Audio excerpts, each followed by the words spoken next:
किस प्रकार से महाराज भरत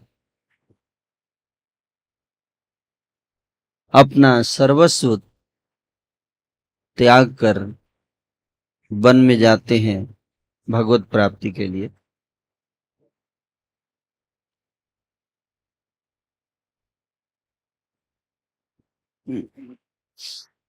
लेकिन वन में जाकर वो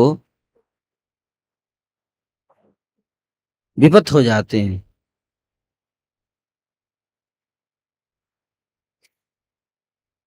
अध्यात्म के मार्ग से वो पतित हो जाते हैं। अब बहुत आश्चर्य है कि कैसे पतित होते हैं।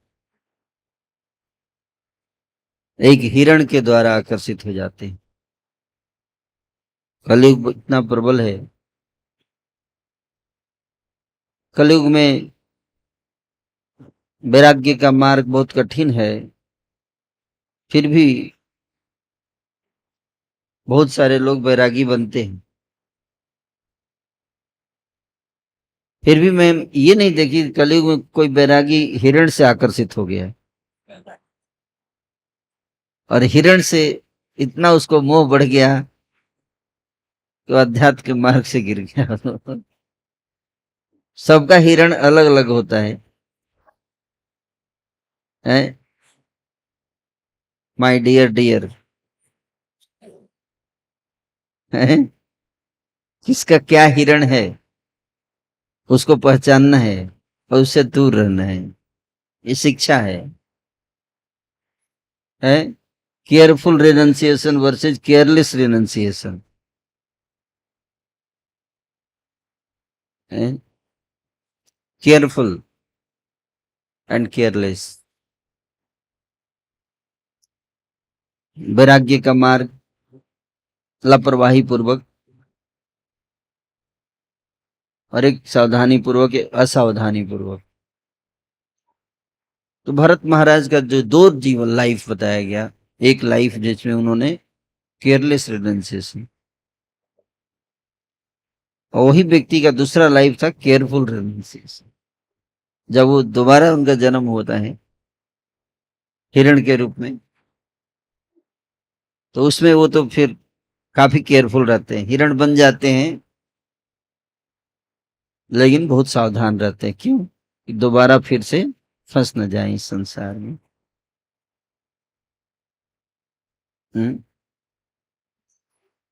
कहते हैं जिसका मुंह दूध से जल जाता है वो माठा भी फूंक कर पीता है। सुने हैं आप लोग ये कहावत? छाछ, हाँ छाछ माठा। तो भरत महाराज वैराग्य के लिए निकले, लेकिन प्रारब्ध देखिए, प्रारब्ध इसको कहते हैं। क्या? प्रारब्ध। एक व्यक्ति का प्रारब्ध उसका पीछा नहीं छोड़ता है। पूर्वकृत कर्म जो हमने किए हैं वो इस प्रकार से हमारा पीछा नहीं छोड़ेंगे। इसलिए केवल ये सोच लेने से कि आज से हम सन्यासी हो जाएंगे, आज से हम ये हो जाएंगे, है ऐसा नहीं चलता है जीवन। इच्छा शक्ति तो है। कोई व्यक्ति कहता है wherever there is will there is a way, जहां चाह वहां राह। पर क्या ये सत्य है? क्या वो हर चीज जो व्यक्ति चाहता है वो प्राप्त कर सकता है?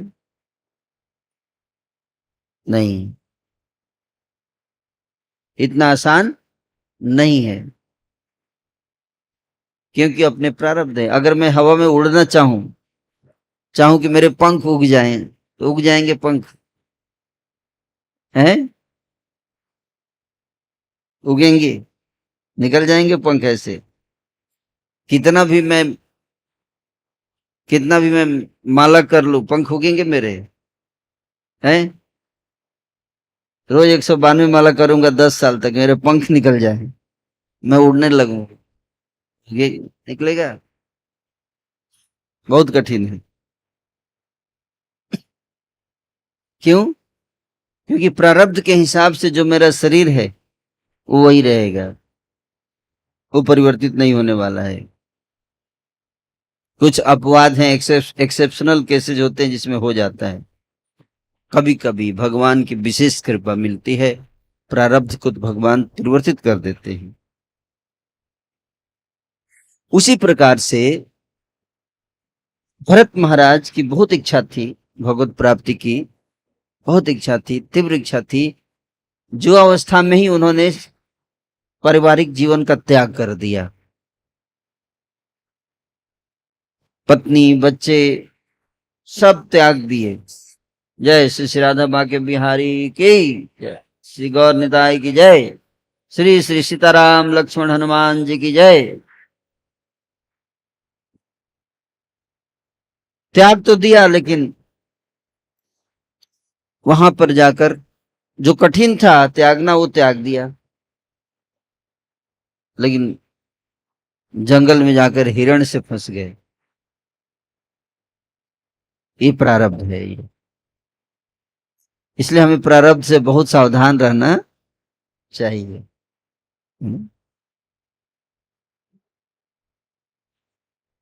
हम लोग जैसे कोई बगीचा है बांस का, उसको पूरा उखाड़ दीजिए और पूरा सब कुछ समाप्त कर दीजिए, उस पे रोलर चलवा दीजिए, बिल्कुल प्लेन कर दीजिए। फिर बारिश का मौसम आता है, बारिश होती है, थोड़े दिनों में फिर से हरे हरे बांस उग जाते हैं ना। आप सोचते हो अरे मैंने तो पूरा उखाड़ के फेंक दिया था, रोलर चलवा दिया था, फिर कहाँ से आ गए ये? कहाँ से उग गए? बीज लगाया नहीं, बीज डाला नहीं, अपने आप बीज भी आ जाता है, अपने आप पौधे उग जाते हैं, अपने आप लहलहाने लगते हैं। तो बीज कहाँ से आता है? क्योंकि बीज पृथ्वी में रहते हैं, उसमें छुपे रहते हैं, वो समय का इंतजार करते हैं, मौसम का इंतजार करते हैं, पानी का इंतजार करते हैं। जैसे ही बारिश होगा फिर से उसको मौका मिलेगा, फिर से पनप जाएगा। हमारे बीज समाप्त नहीं हुए हैं। बीज हैं अभी। प्रारब्ध, अप्रारब्ध, कूट और बीज।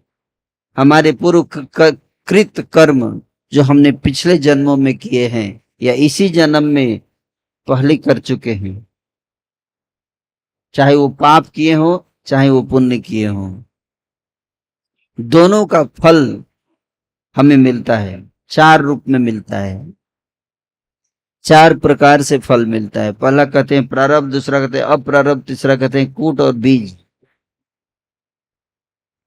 अगर कोई व्यक्ति कुछ पाप करता है,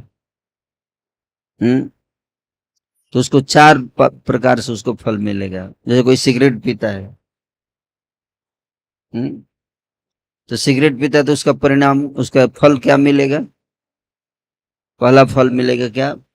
प्रारब्ध है कि प्रारब्ध उसका अब तैयार हो रहा है, फ्यूचर में उसको बीमारी होने वाली है फेफड़े की। ये प्रारब्ध है? जब भी वो सिगरेट पी रहा है अपना फ्यूचर तैयार कर रहा है। क्या? फेफड़े की बीमारी तैयार कर रहा है, उसको होना ही है। और अप्रारब्ध, हम्म, अप्रारब्ध क्या होगा? शरीर कमजोर होगा, तुरंत कुछ समस्याएं होंगी, कुछ समस्याएं तुरंत हो जाएंगी, कुछ समय के बाद आएगा, कुछ समस्याएं कुछ समय के बाद प्रकट होंगी। हम्म और कूट क्या है? हम्म कौन बताएंगे कूट? हम्म संस्कार। एक भावना आएगी, इच्छा जो बनेगी दोबारा सिगरेट पीने की। क्या? सिगरेट पीना एक बार पी के खत्म हो गया समस्या नहीं है, लेकिन सिगरेट पीने की समस्या क्या है? एक बार पीने के बाद दोबारा पीने का मन करेगा, वो एडिक्शन हो जाएगा। क्या हो जाएगा? You become addict.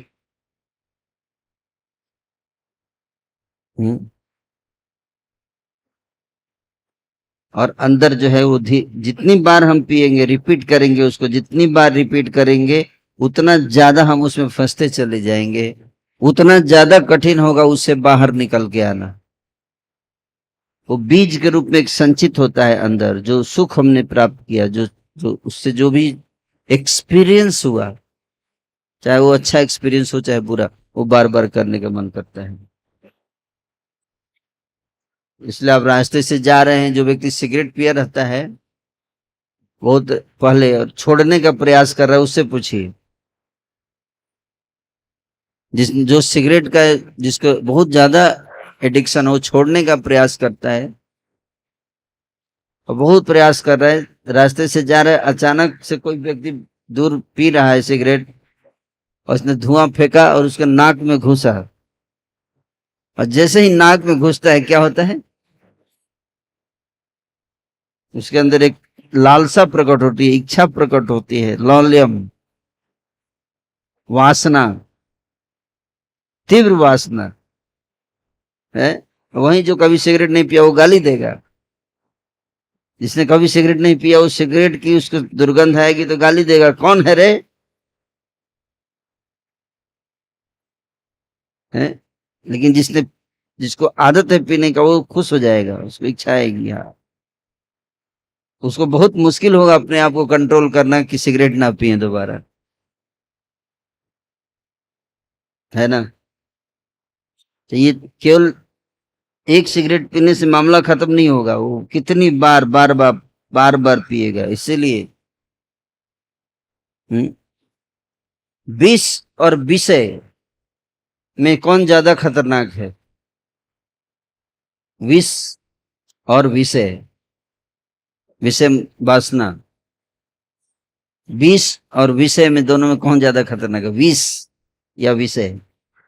विषय, विषय वासना ज्यादा खतरनाक है। क्यों? हाँ, अगर आप विष खाएंगे तो एक बार मरेंगे, है ना? और इस जीवन का खाया हुआ विष फिर अगले जीवन दोबारा नहीं आएगा खाने के लिए। लेकिन अगर विषय वासना का भोग किया तो पुनरपि जननम पुनरपि मरणम पुनरपि जननी जठरे शयनम, बार बार जन्म और बार बार मृत्यु,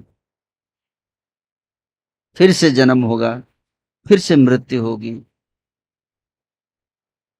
तो मृत्यु का कारण क्या है? व्यक्ति की मृत्यु क्यों होती है? क्योंकि मृत्यु का जन्म होता है, जन्म ही मृत्यु का कारण है, जन्म ही मृत्यु का कारण है। अगर आपको मृत्यु से बचना है तो क्या करना पड़ेगा? जन्म से बचना पड़ेगा, क्योंकि जिसका जन्म हुआ उसकी मृत्यु निश्चित होगी, निश्चित होगी। इसलिए मृत्यु से बचने का प्रयास मत कीजिए। किससे बचने का प्रयास करना है? जन्म न हो। इसलिए बार बार भगवान गीता में बोलते पुनर्जन्म न विद्यते, माम उपेत्य तो कौनते पुनर्जन्म न विद्यते, जन्म कर्म च मे दिव्यम एवं यो वेति तत्वतः त्यक्त्वा देहम पुनर्जन्म नैति। पुनर्जन्म नहीं होगा, है?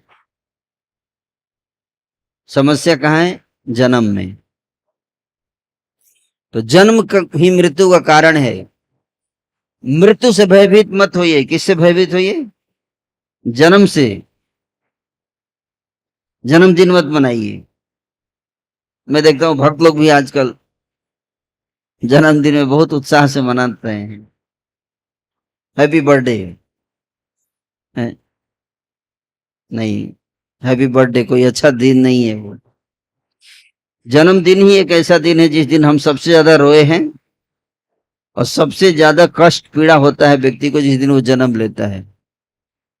बच्चा जब जन्म लेता है, आप देखो कोई बच्चा हंसते हुए आता है, हंसते हुए जन्म लेता है कोई बच्चा, सबसे अधिक पीड़ा होती है उसको। कई बार तो बच्चा जन्म लेते समय मृत्यु को प्राप्त हो जाता है, मर जाता है पीड़ा के कारण। आप उस दिन को सेलिब्रेट करेंगे जिस दिन आपको इतना पीड़ा हुआ हो, इतनी पीड़ा कि आप मतलब बेहोश हो जाएं। और उस दिन हर साल मनाते हैं। आज मैं बहुत बेहोश हुआ था, बहुत कष्ट हुआ था मुझे। Happy birthday to you. इसलिए वैदिक कल्चर में जन्मदिन नहीं मनाया जाता है। वैदिक कल्चर ये वेस्टर्न कल्चर है, ये वहां से आया है। वैदिक कल्चर में हम लोग जन्मदिन मनाते हैं भगवान का। किसका? भगवान का जन्मदिन मनाते हैं, महापुरुषों का जन्मदिन मनाते हैं, दिव्य आत्माओं का जन्मदिन मनाते हैं। हम लोग का जन्मदिन क्या मनाना है, हैं? और किसको समझाया जाए? बहुत मुश्किल है समझाना।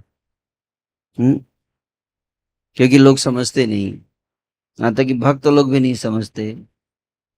कोई महापुरुष है, ठीक है, उसने अपने जीवन को सार्थक कर लिया, उसका मनाया जा सकता है। व्यास पूजा, भगवान, वो तो जन्म कर्म में दिव्य है उनका, तो उसको मनाया जा सकता है। लेकिन हम सब तो, हमारा जन्म थोड़े ना दिव्य है, हमारा जन्म कष्टों से भरा हुआ है? और बाहर जब आते हैं इस संसार में, तो इस संसार में भी कष्टों से भरा होगी। संसार जेल के समान है। और जिस दिन आप जेल के अंदर जाते हैं, हर साल सेलिब्रेट करते हैं, सारे कैदियों आ जाओ, आज हम सेलिब्रेशन होगा। किस बात के लिए? आज के दिन मैं जेल में आया था।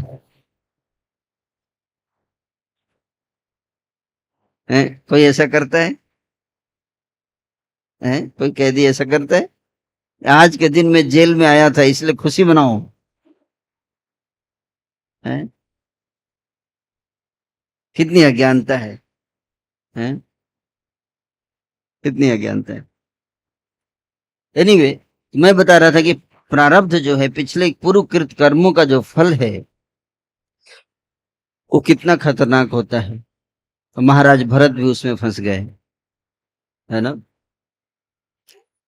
लेकिन बाद में जब उनका दोबारा जन्म होता है जड़ भरत के रूप में, तो बहुत सावधान रहते हैं, इस बार कोई गलती नहीं करेंगे।